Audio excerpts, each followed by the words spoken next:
কি খবর ভাই? আমার সাথে আছে সব শালারা। বলেছে সব শালা না, আপনার এই জায়গায় দুটো সুমন্দি আছে, ওকে চেহারাটা দেখাই।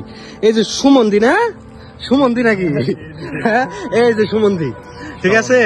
এই যে শালারা আছে, এই সুমন্দি গুলো আলাদা হয় না কে? বুঝলাম না তো কাহিনী। সুমন্দি সুমন্দি সুমন্দি সুমন্দি। এখন বিষয় হইতেছে কি, দোকানের সামনে আইছি, টাকা পয়সা নাই, এখন তোমরা কিছু খাবা? কি খাবেন? তাই নাকি? আয় হায় কইতেছে কি খাবেন খান। এখন ঘটনা হইতেছে, দোকানটা মনে করেন যে মাশাআল্লাহ ঠিক আছে, সবকিছু আছে। আমি চিন্তা ভাবনা করতেছি যে তোমাদের কিছু খামো, তোমরা কিছু খাবা?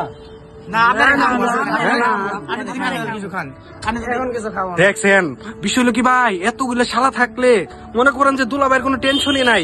মনে করেন যে পথে ঘাটে গেলে, এই দুলাভাই ওইটা খাবেন না এটা খাবেন, মানে বিশাল কথা ভাই, বুঝছেন। আর আমার মানে কি ভাগ্য, আপনি বিশ্বাস করবেন না, এতগুলো যে শালা নিয়ে আইছি, মানে পথে পথে গেলেই খালি কইতেছে খা। ভাই দাও, আমিও কিন্তু খাওয়াই, একটু আগে চা খাইছি, খাইছি না?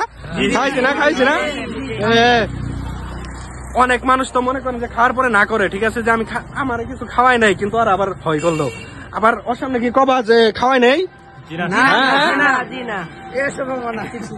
যাই হোক, শালা করে নিয়ে ঘুরতেছি শেরপুরে।